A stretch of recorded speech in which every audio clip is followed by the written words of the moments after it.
Chaque objet est un peu un challenge, mais chaque lieu aussi un peu une découverte.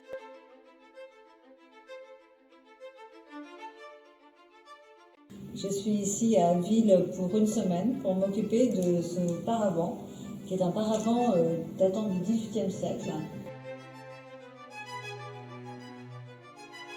Mon métier de restauratrice textile consiste à m'occuper de tout textile, de toute nature, de toute époque, de tout format, qu'il soit dans les musées, les monuments historiques ou dans des collections privées.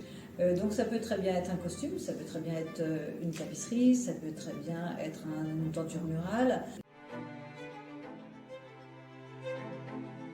Les interventions de restauration sur un objet commencent toujours par une étape de constat d'état, c'est-à-dire qu'on fait le tour de l'objet, on en prend connaissance, et après on voit tout ce qui peut causer en fait des problèmes à la pérennité de cet objet.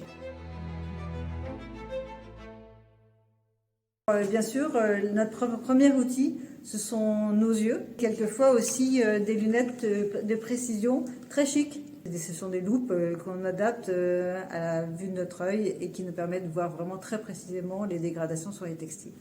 C'est un aspirateur spécifique avec des filtres très précis et un variateur d'intensité qui nous permet de faire du dépoussiérage précis des textiles sans les avaler complètement dans le sac d'aspirateur.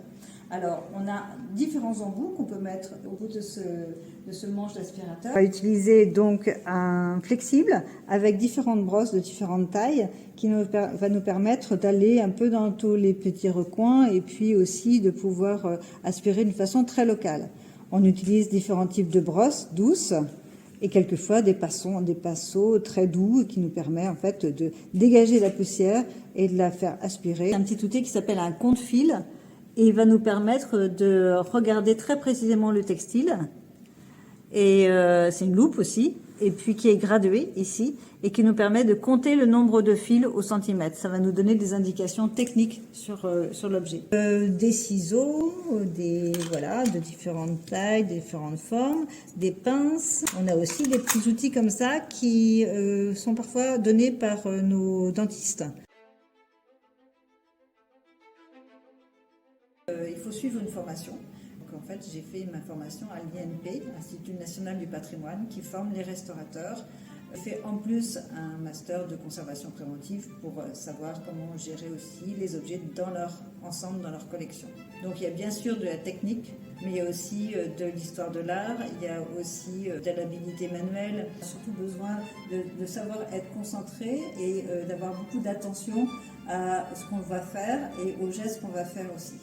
Nous avons besoin aussi d'être assez rigoureux pour pouvoir documenter nos interventions. Toutes les interventions réalisées sont documentées et ce document, c'est photographié et aussi noté dans un rapport et ce rapport va suivre l'objet pendant toute sa vie et va être transmis en fait au propriétaire de l'objet.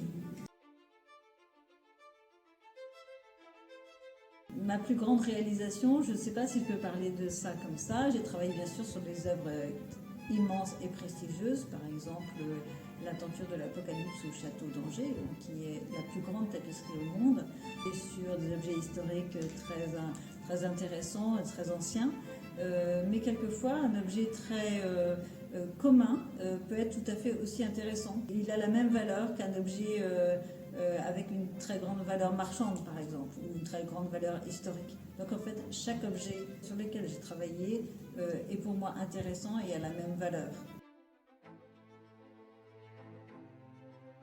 Ce que je préfère dans mon travail, c'est cette variété en fait, de lieux de travail, variété aussi de partenaires, est très agréable et on fait des très bonnes rencontres. Chaque objet est un peu un challenge, mais chaque lieu aussi un peu une découverte et une aventure.